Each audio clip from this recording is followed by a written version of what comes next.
Hello friends, good morning. आज हम लोग एक नए टॉपिक के साथ चर्चा करते हैं। और जो आपने देखा, खाड़ी देशों में दरार मतलब सऊदी अरब और यूएई के बीच में तनाव उत्पन्न हुआ है।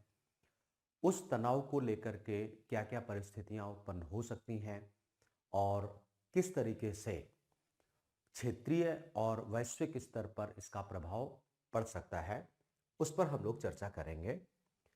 तो सबसे पहले यथावत जैसे हम हमेशा करते हैं, एक फॉर्मेट तैयार करते हैं कि किस तरीके से सऊदी अरब यूरोप के बीच सऊदी अरब और यूएई के बीच में तनाव की स्थिति बनी है और कैसे उसका प्रभाव पड़ेगा।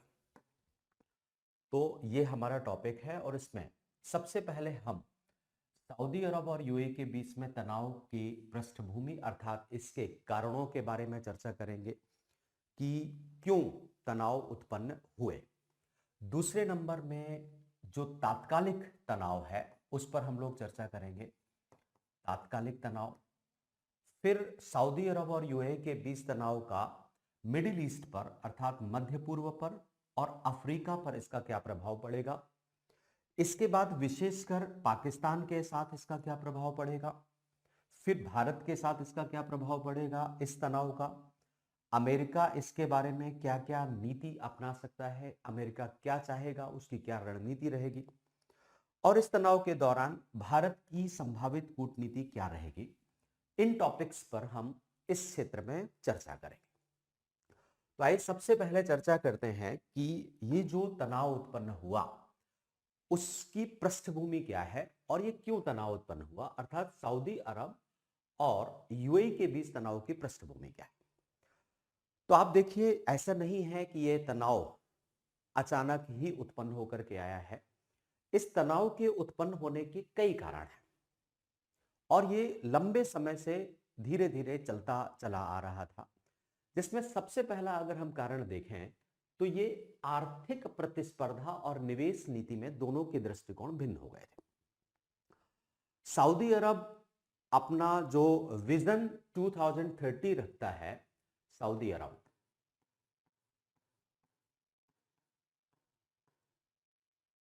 इसका विजन 2030 है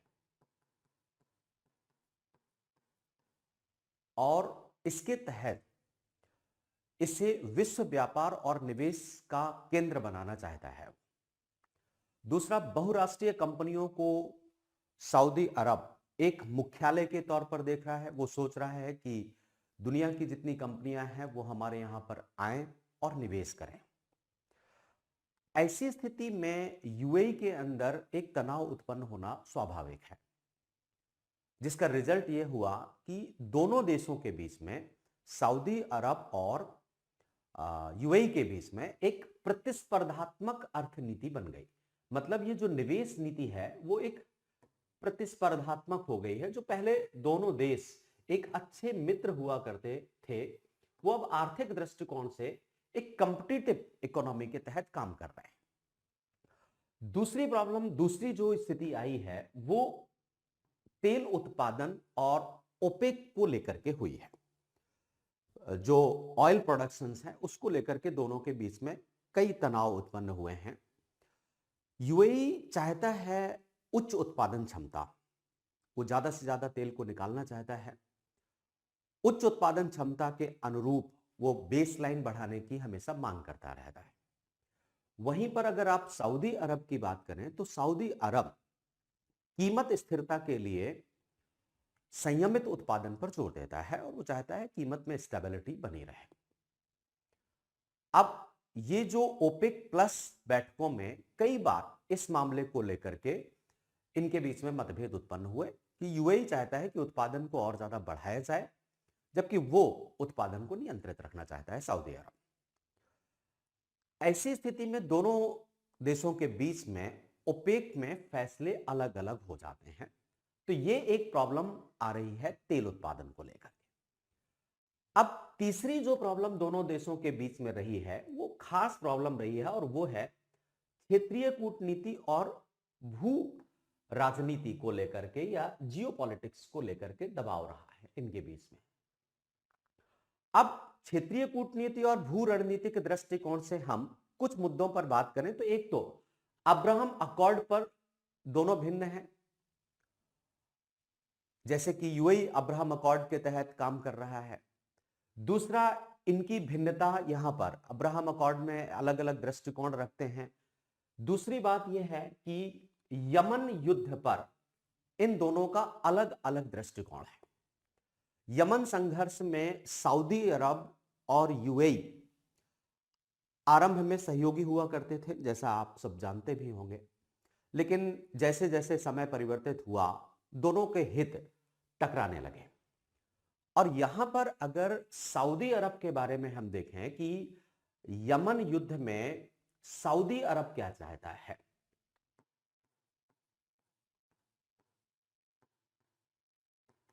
तो इसका लक्ष्य है कि यमन में अंतरराष्ट्रीय मान्यता प्राप्त सरकार होनी चाहिए। ये आप यमन के बारे में देख रहे हैं, ये यमन है, जो एक साउथ यमन है और ये एक नॉर्थ यमन है। तो सऊदी अरब चाहता है कि यहां पर अंतरराष्ट्रीय मान्यता प्राप्त सरकार हो, हूती विद्रोहियों को यहां से सीमित किया जाना चाहिए, ये एरिया है। इसके बाद अपनी दक्षिणी सीमा की सुरक्षा सऊदी अरब के लिए बहुत महत्वपूर्ण है। ये आपका सऊदी अरब है और सऊदी अरब की ये दक्षिणी सीमा है, जहां पर वो चाहता है कि मेरी सुरक्षा पर कोई प्रश्न चिन्ह नहीं लगना चाहिए। ये यमन के से जुड़ी हुई सीमा है। अब ऐसी स्थिति में सऊदी अरब की रणनीति ये है कि वो यमन एरिया में हवाई हमलों के माध्यम से सैन्य दबाव बनाए रखना चाह रहा है। दूसरा, संयुक्त राष्ट्र के माध्यम से वो राजनीतिक समाधान भी इस क्षेत्र में चाहता है और वो चाहता है कि यमन एक यूनिट स्टेट बना रहे, मतलब इसमें अलग अलग स्थिति की बातें ना बने, एक यूनिटरी स्टेट के तौर पर सऊदी अरब चाहता है। लेकिन पिछले कुछ दिनों से सऊदी अरब की इस एरिया को लेकर के चिंताएं बढ़ी हैं, क्योंकि इस क्षेत्र में ईरान का प्रभाव भी बढ़ रहा है और कई बार मिसाइल, ड्रोन हमलों से सऊदी अरब की आंतरिक सुरक्षा को खतरा पहुंचाने का प्रयास भी किया गया है। तो ये तो बात यहां पर रही सऊदी अरब की। अब अगर हम चर्चा करें संयुक्त अरब अमीरात अर्थात यूएई की, तो आप देखिए कि यूएई का लक्ष्य यहां पर विशेषकर जो ये दक्षिणी यमन है, ये एरिया जो ये आप देख रहे हैं, दक्षिणी यमन और जितने भी उसके रणनीतिक बंदरगाह हैं, चाहे वो अदन का बंदरगाह हो, चाहे वो मकल्ला हो, इन सभी क्षेत्रों पर यूएई अपना प्रभाव बनाए रखना चाहता है। दूसरी बात, आतंकवादी संगठनों जैसे कि यूकेएपी है, उनका दमन करना यूएई का लक्ष्य है। तीसरा, यूएई चाहता है कि यहां पर समुद्री मार्ग, जो व्यापारिक मार्ग हैं इस एरिया में, गल्फ ऑफ अदन में, वो सुरक्षित रहना चाहिए। मतलब इन लक्ष्यों को लेकर के यूएई अपनी रणनीति बनाता है। अब वो रणनीति क्या है उसकी, तो इस रणनीति में वो जो स्थानीय मिलिशिया और सदर्न ट्रांजिशनल काउंसिल है उसको वो समर्थन देता है। साथ ही सीमित और प्रत्यक्ष सैन्य भागीदारी भी करता है। वो प्रॉक्सी आधारित प्रभाव को ज्यादा इंफोसिस करता है। तो इस तरीके से यमन के विकेंद्रीकरण पर उसका जोर भी रहता है। दक्षिणी स्वायत्तता के प्रति वो नरम रुख रखता है, उसे ऑटोनॉमी बनाए रखना चाहता है। विशेषकर संयुक्त अरब अमीरात का फोकस रेड सी मतलब गल्फ ऑफ अदन पर उसका ज्यादा फोकस रहता है। उसका उद्देश्य हॉर्न ऑफ अफ्रीका में भी अपनी रणनीतिक कनेक्टिविटी को बनाए रखना है। तो दोनों के दृष्टिकोणों में कुछ कुछ भिन्नताएं यहां पर आ जाती हैं। ये स्थिति बनती है आपकी यमन को लेकर के। अब चर्चा करने की जरूरत है कि अफ्रीकी देशों के प्रति इनकी रणनीति क्या है और ये क्या चाहते हैं अफ्रीका के प्रति। तो यहां पर हम अफ्रीका के प्रति देखते हैं। तो देखिए कि दोनों देश अफ्रीका में क्षेत्रीय शक्ति बनना चाहते हैं।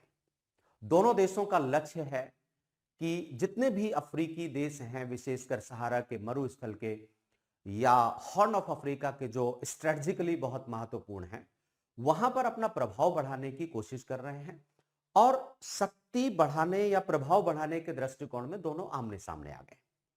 अब यहां पर सऊदी अरब से मुकाबले में जो यूएई है, मतलब आबू धाबी है, उसको हॉर्न ऑफ अफ्रीका के देशों में कई समूहों को सपोर्ट करने की स्थिति देखने को मिलती है। मतलब आप ये देखिए कि उसके पास ऐसे कई, संयुक्त अरब अमीरात के पास ऐसे कई कार्ड्स हैं जो सऊदी अरब के लिए मुश्किलें पैदा कर सकते हैं। तो यहां पर हॉर्न ऑफ अफ्रीका को लेकर के समस्या है, दोनों के बीच में कॉन्फ्लिक्ट आ जाता है हॉर्न ऑफ अफ्रीका को लेकर के। ऐसे ही अगर आप सूडान है, सोमालीलैंड है, इथियोपिया है, अदन की खाड़ी है, इन सब के मामलों में देखेंगे तो दोनों देशों के बीच में मतभेद बने हुए हैं। संयुक्त अरब अमीरात इस क्षेत्र में अफ्रीकी देशों के साथ में एक व्यापारिक कॉरिडोर और व्यापारिक अड्डे भी स्थापित करने की रणनीति रखता है। इसी तरीके से वो तेल उत्पादन करने वाले दूसरे देशों से भी इस मामले में सहयोग स्थापित करता है। वहीं पर अगर सूडान, लीबिया, फिलिस्तीन के मामले पर देखा जाए तो दोनों देश के स्टैंड बिल्कुल अलग अलग होते चले जा रहे हैं और ऐसी स्थिति पूरे पूरे के पूरे इस्लामिक वर्ल्ड पर इसका प्रभाव डालेगी। तो अफ्रीका में विशेषकर हॉर्न ऑफ अफ्रीका, अदन, सोमालीलैंड, सूडान, इन सब क्षेत्रों को लेकर के दोनों की रणनीतियां अलग अलग हैं। अब बात आती है कि ऐसी स्थिति से जो ये खाड़ी सहयोग परिषद है, इसके भीतर नेतृत्व को लेकर के भी लंबे समय से स्ट्रगल या लंबे समय से प्रतिस्पर्धा चल रही है। दोनों देश खाड़ी क्षेत्र में नेतृत्व और एजेंडा सेटिंग के लिए प्रतिस्पर्धी रहे हैं। अगर आप नीतिगत स्वतंत्रता बढ़ाने की बात करें तो खाड़ी सहयोग परिषद में दोनों अपना अपना प्रभाव स्थापित करने की कोशिश करते हैं। इस कारण से भी संघर्ष होगा। इसके बाद राष्ट्रीय सुरक्षा का प्रश्न भी आ जाता है। राष्ट्रीय सुरक्षा के दृष्टिकोण में सऊदी अरब के लिए अपनी रक्षा बहुत महत्वपूर्ण है और उसका कारण यह है क्योंकि सऊदी अरब की सीमाएं, लंबी सीमाएं यमन के साथ मिलती जुलती हैं। तो ऐसी स्थिति में वो किसी भी कंडीशन में यह स्वीकार नहीं करेगा कि लाल सागर के उस पार ऐसे समूह सक्रिय हों जो सऊदी अरब की सिक्योरिटी के लिए चुनौती पैदा कर सकते हो। तो ये सारे पृष्ठभूमि चल रहे थे और इन्हीं कारणों से सऊदी अरब में तनाव उत्पन्न हुआ। तनाव का एक तात्कालिक कारण देखा जाए तो वही यमन में अलगाववादी समूहों का समर्थन देने के मुद्दे पर तनाव उत्पन्न हुआ है। यूएई ने अलगाववादी समूहों को समर्थन दिया क्योंकि सऊदी अरब है वो दोनों यमन को एकीकृत रखना चाहता है, जबकि संयुक्त अरब अमीरात है वो सदर्न यमन को ज्यादा सपोर्ट करता है या उसकी स्वायत्तता को बनाए रखना चाहता है।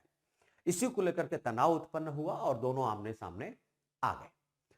अब चर्चा करते हैं कि इस जो ये एक दूसरे के सामने तैनात हो गए हैं, बंदूक तान करके खड़े हो गए हैं, उसका प्रभाव पूरे के पूरे मध्य पूर्व पर क्या पड़ेगा, मध्य पूर्व पर, और इसका प्रभाव अफ्रीका पर किस तरीके से पड़ेगा।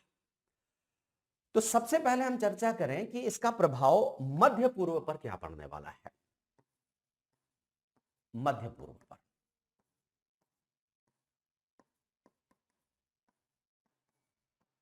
ये आपका मिडिल ईस्ट और ये सऊदी अरब, ये यूएई, ये दोनों संघर्षरत हैं। तो सबसे पहली बात तो ये आएगी कि यमन संघर्ष और जटिल हो सकता है। यहां पर यमन में और स्थितियां बढ़ सकती हैं क्योंकि दोनों देशों की अलग अलग प्राथमिकताएं हैं। ऐसी स्थिति में यमन में राजनीतिक दृष्टिकोण से समाधान करना थोड़ा मुश्किल हो सकता है। दूसरी बात, हूती विद्रोहियों को ईरान का समर्थन रहा है। ऐसी स्थिति में ईरान इसका लाभ प्राप्त कर सकता है। और यहां पर अगर आप देखें तो जो नई बैटल लाइंस हैं, ये जितने देश आप देख रहे हैं, ये ईरान है, ये इराक है, सीरिया है, इधर ये सब प्रो ईरानियन है। तो ऐसी स्थिति में हूती विद्रोहियों को समर्थन ज्यादा मिल सकता है। तीसरी बात है कि रेड सी बाब अल मंदेब समुद्री मार्ग है ये, जिसकी सुरक्षा सुनिश्चित करना थोड़ा मुश्किल हो सकता है, उसमें जटिलताएं बढ़ सकती हैं। तो यमन को लेकर के ये चुनौतियां हैं। अब वहीं पर अगर आप बात करें जीसीसी को लेकर के चैलेंजेस आ सकते हैं, क्योंकि जीसीसी में साझा नीति की जगह अब स्वतंत्र विदेश नीति काम करेगी। पहले ये लोग जीसीसी में एक साथ मिलकर के काम करते थे। तो खाड़ी सहयोग परिषद की संस्थागत की प्रभावशीलता में कमी आने के आसार हैं। तीसरी जो मध्य पूर्व में होगा वो ऊर्जा को लेकर के, अर्थात पेट्रोलियम को लेकर के समस्याएं आएंगी। ऊर्जा बाजार में अनिश्चितता पैदा हो सकती है। ओपेक प्लस मतभेदों से तेल की कीमतों में अस्थिरता आ सकती है। वैश्विक ऊर्जा सुरक्षा इससे प्रभावित हो सकती है। अब एक और बात है, क्योंकि अरब और इजराइल का जो संघर्ष है, अरब इजराइल, यहां पर भी अरब देशों का प्रभाव कमजोर पड़ सकता है, क्योंकि यूएई का तेज सामान्यीकरण हो रहा है। पश्चिमी एशिया में नई पोलराइजेशन हो सकता है। यहां पर कुछ ऐसे कारक, जैसे कि मान लीजिए कुछ ऐसे देश हैं जो एक वाइल्ड कार्ड चल सकते हैं, जिनमें आप इन देशों को देखें, ये वाइल्ड कार्ड का सिंबल्स है, इजिप्ट है और जॉर्डन है, तुर्की है, कुवैत है, कतर है, ओमान है। तो ये वाइल्ड कार्ड्स के साथ खेल सकते हैं। वाइल्ड कार्ड का मतलब होता है कि इनके द्वारा कोई अप्रत्याशित निर्णय लिया जा सकता है, और वो अप्रत्याशित निर्णय ऐसा होगा कि वो पूरे के पूरे सिनेरियो को चेंज कर सकता है, पूरे खेल की स्थिति को परिवर्तित कर सकता है। तो इस तरीके से मध्य पूर्व में ये आप प्रभाव देख सकते हैं। इसके बाद अगर हम चलें अफ्रीका में, कि अफ्रीका में इसका क्या क्या प्रभाव रहेगा, तो ये जो एरिया आप हॉर्न ऑफ अफ्रीका का देख रहे हैं, यहां पर सोमालिया, जिबूती, इरिट्रिया, ये जिबूती है, ये आपका सोमालिया है, सूडान है, इन सब क्षेत्रों में जितने भी बंदरगाह हैं वहां समस्याएं उत्पन्न हो सकती हैं, क्योंकि इन एरिया में बंदरगाहों पर सैन्य अड्डों में बहुत सारा निवेश किया गया है। समुद्री मार्गों पर भी प्रभाव पड़ सकता है, विशेषकर गल्फ ऑफ अदन में। रेड सी में बहुत सारी समस्याएं उत्पन्न हो सकती हैं। व्यापार और जो ऊर्जा शिपमेंट में असर पड़ सकता है। लीबिया संकट जो पहले से बना हुआ है और उसमें अलग अलग गुट हैं, उनको अलग समर्थन प्राप्त हो सकता है। इस तरीके से अफ्रीका की सुरक्षा में भी इसका प्रभाव पड़ेगा। एक प्रकार से economic cooperation versus strategic alignment की स्थिति उत्पन्न होगी। तो ये अफ्रीका के देशों में इसकी समस्याएं उत्पन्न होंगी। अब चर्चा करते हैं हम कि सऊदी अरब और यूएई के बीच तनाव का पाकिस्तान पर क्या प्रभाव पड़ेगा। आप यहां पर देखिए कि इससे पाकिस्तान के लिए एक बहुत बड़ी समस्या आएगी और पाकिस्तान एक रणनीतिक दुविधा का शिकार हो सकता है। एक स्ट्रेटेजिक डिलेमा की स्थिति यहां पर बन सकती है। अब स्थितियां क्या होंगी? आर्थिक निर्भरता, कूटनीतिक संतुलन और सुरक्षा सहयोग, ये सभी क्षेत्रों में टकराहट उत्पन्न होगी। अगर ये तनाव और ज्यादा बढ़ता है तो पाकिस्तान को क्योंकि पाकिस्तान बहुत सारा रेमिटेंस वहां से प्राप्त करता है, उस रेमिटेंस आधारित अर्थव्यवस्था, ओआईसी पॉलिटिक्स और रक्षा सहयोग, तीनों में पाकिस्तान को जोखिम झेलना पड़ सकता है। अगर आप बात करें कि डिप्लोमेटिक डिलेमा कैसे होगा, तो पाकिस्तान, सऊदी अरब और संयुक्त अरब अमीरात के साथ में बड़े लंबे समय से घनिष्ठ संबंध इसके रहे हैं। और अब ऐसी स्थिति अगर और ज्यादा बढ़ती है तो पाकिस्तान को दोनों देशों के साथ तटस्थता बनाए रखना बहुत मुश्किल होगा।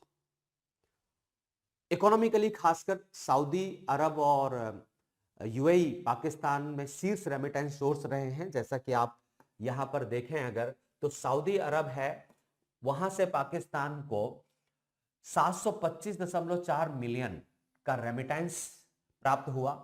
यूएई अगर देखें आप तो 657.6 मिलियन यहां से रेमिटेंस प्राप्त हुआ। मतलब अच्छा खासा रेमिटेंस पाकिस्तान को प्राप्त होता है, जिससे आर्थिक दृष्टिकोण से समस्या उत्पन्न हो सकती है। वित्तीय सहायता और ऊर्जा भी पाकिस्तान को वहां से प्राप्त होती है। तेल क्रेडिट पर प्राप्त होता है, उधारी में लेता है। ऐसी स्थिति में समस्याएं उत्पन्न होंगी। एफडीआई में भी इन दोनों देशों का पाकिस्तान में बहुत बड़ा योगदान है। इसके साथ ही सुरक्षा रणनीति में भी समस्या उत्पन्न होगी। अभी आपने कुछ दिनों पहले ही देखा कि पाकिस्तान और सऊदी अरब के बीच में एक रक्षा सहयोग हुआ था, समझौता हुआ था, जिसमें प्रशिक्षण को लेकर के, तैनाती को लेकर के।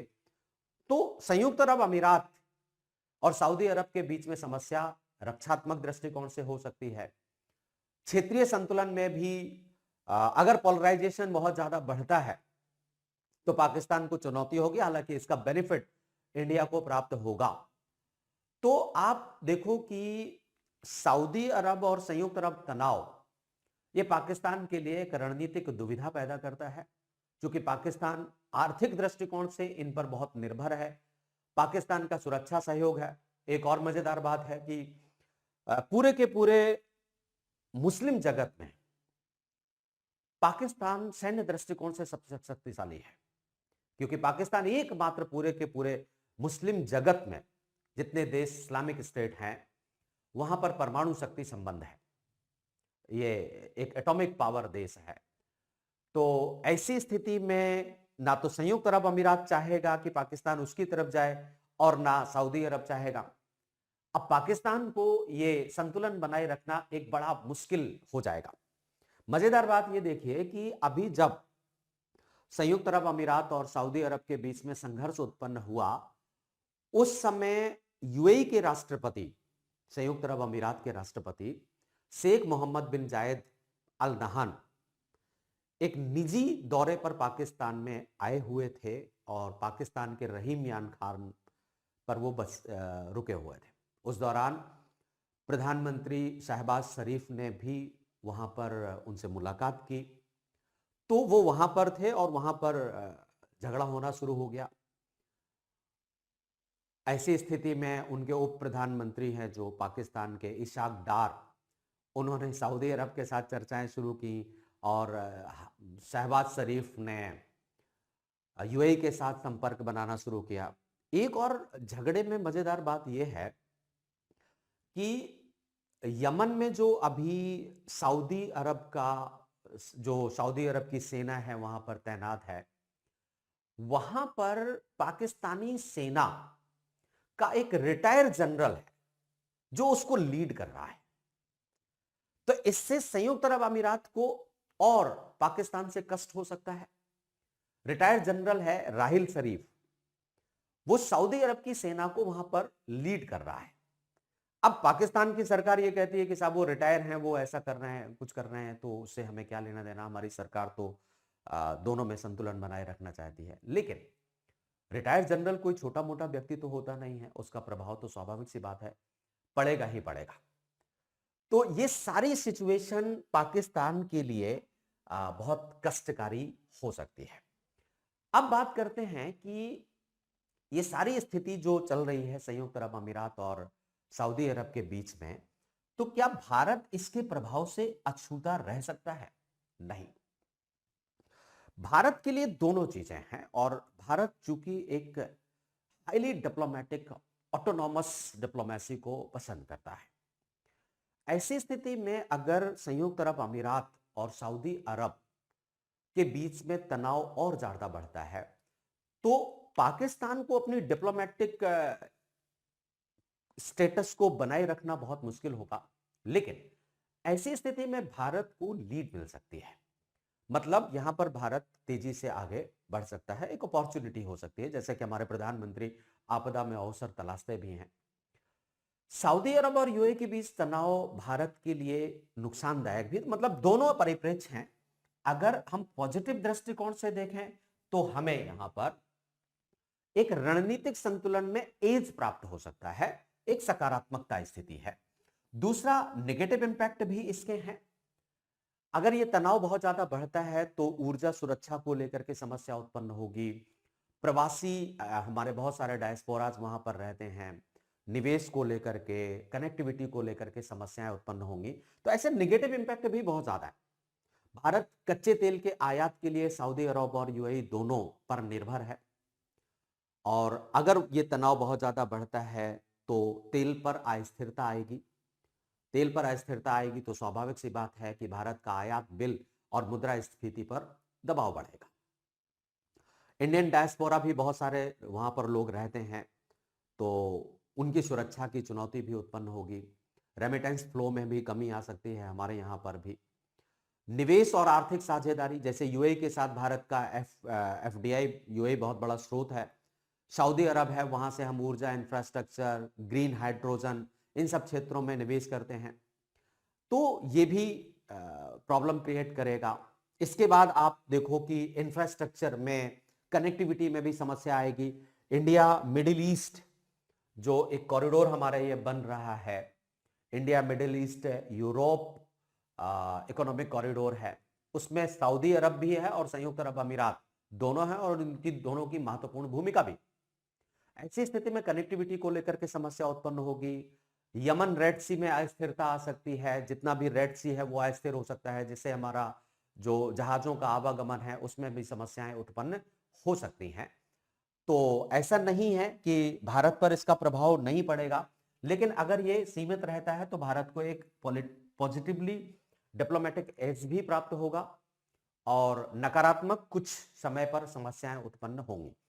तो ऐसी स्थिति में अब बात आती है कि ये तनाव अगर बनता है तो यूएसए क्या यहां पर कुछ काम करेगा या नहीं करेगा, यूएसए की क्या रणनीति रहेगी।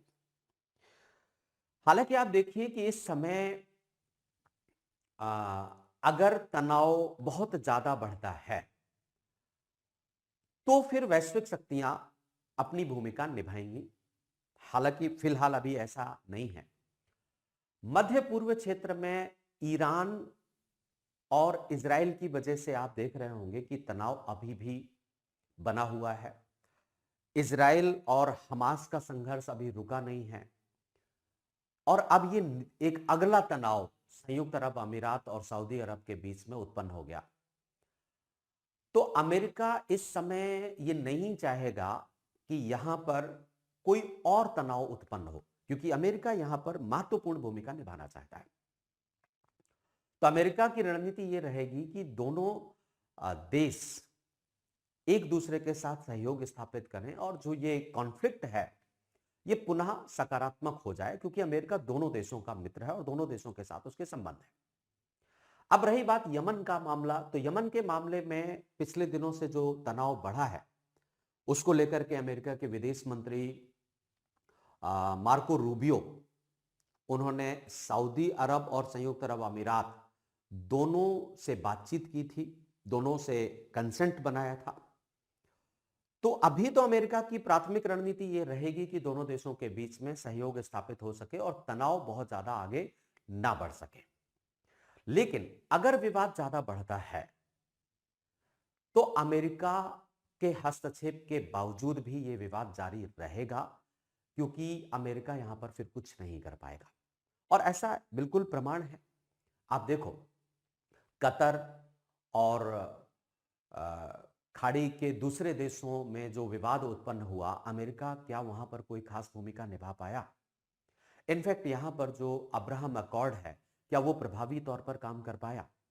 तो कुल मिलाकर के आप कह सकते हैं कि अमेरिका यहां पर पीस चाहेगा, चाहेगा कि ये शांति रहे, और अगर वहां पर शांति नहीं रह पाती, यूएई और सऊदी अरब झगड़ा कर लेते हैं, तो अमेरिका कुछ नहीं कर पाएगा। अमेरिका की नीति यहां पर बहुत ज्यादा कारगर साबित नहीं हो पाएगी। अब बात आती है कि इस कॉन्फ्लिक्ट को देखते हुए, तनाव को देखते हुए भारत क्या चाहेगा और भारत की रणनीति क्या रहेगी। तो भारत ने अपनी स्ट्रेटजी में 5 खास बातों को शामिल किया है। देखिए, भारत एक तो नॉन इंटरवेंशन ट्रस्टेड पावर के तौर पर काम करना चाहता है।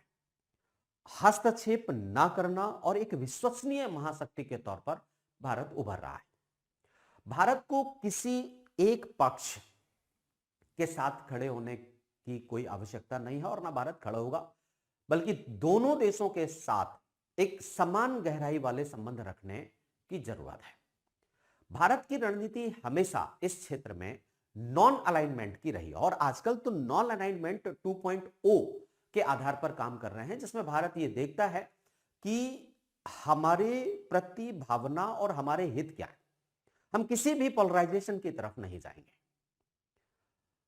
सऊदी अरब और संयुक्त अरब अमीरात के बीच तनाव में भारत की एक सर्वोत्तम जो कूटनीति रहनी चाहिए वो यही है कि हम रणनीतिक स्वायत्तता को बनाए रखेंगे और अपनी ऊर्जा सुरक्षा, अपने प्रवासियों का संरक्षण और बहुपक्षीय मध्यस्थता। मतलब जैसा कि मैंने 2 बातें आपको बताई कि भारत को डिप्लोमेटिक एज प्राप्त हो सकता है पाकिस्तान के परिप्रेक्ष्य में, तो भारत को वो लेना चाहिए। और दूसरी बात है कि भारत को अपने मूल्यों को या अपनी स्थिति को सुरक्षित करने की आवश्यकता भी। मतलब 2 बातों पर भारत काम करेगा। एक तो पाकिस्तान के परिप्रेक्ष्य में वो एक पॉजिटिव एज प्राप्त होगा, हित लेना चाहेगा, और दूसरा यहां पर एक संतुलित रवैया रखना चाहेगा, जिसके लिए मैंने कहा कि हम नॉन इंटरवेंसिव ट्रस्टेड पावर के तौर पर उभर करके आएंगे। इसके लिए हमने 5 बातें तय करी हैं। एक तो हम स्ट्रैटेजिक ऑटोनॉमी पर फोकस करेंगे। किसी के साथ या किसी भी अन्य देश के साथ, चाहे वो कितनी भी महाशक्ति हो, उसके साथ मिलकर के भी हम यहां पर काम नहीं करेंगे। दूसरा, हमारा उद्देश्य रहेगा कि हम बैलेंस्ड गल्फ पॉलिसी पर काम करें और हम अपने हितों को पोषित करें। तीसरा, एनर्जी डाइवर्सिफिकेशन पर हमारा फोकस बहुत लंबे समय से है। 2014 के 15 के बाद से भी हमने डाइवर्सिफिकेशन किया, ताकि अगर कोई भी मध्य पूर्व में समस्याएं उत्पन्न होती हैं तो हमारी पेट्रोल की कीमतों पर कोई प्रभाव ज्यादा ना पड़ पाए। तो तीसरी स्थिति, हमें डाइवर्सिफिकेशन पर फोकस करना है। चौथी स्थिति यह है कि हम डायस्पोरा डिप्लोमेसी के तहत अपने जितने भी हमारे लोग वहां पर रह रहे हैं उनकी सुरक्षा सुनिश्चित करना हमारा दायित्व है, वो काम करेंगे। और पांचवी बात है कि हम एक ट्रस्टेड मीडिएटर के तौर पर आएंगे। और ट्रस्टेड मीडिएटर तभी उत्पन्न होता है जब नॉन इंटरवेंशन के सूत्र पर काम करता हो। तो ये हमारी सऊदी अरब के प्रति रणनीति रहेगी, पाकिस्तान के ऊपर एज प्राप्त करना और अपने हितों को पोषित करने के लिए यह रणनीति प्राप्त करना। तो ये एक टॉपिक रहा सऊदी अरब और संयुक्त अरब अमीरात के बीच में उत्पन्न हुए तनाव को लेकर के। और बहुत बहुत धन्यवाद। Thank you very much.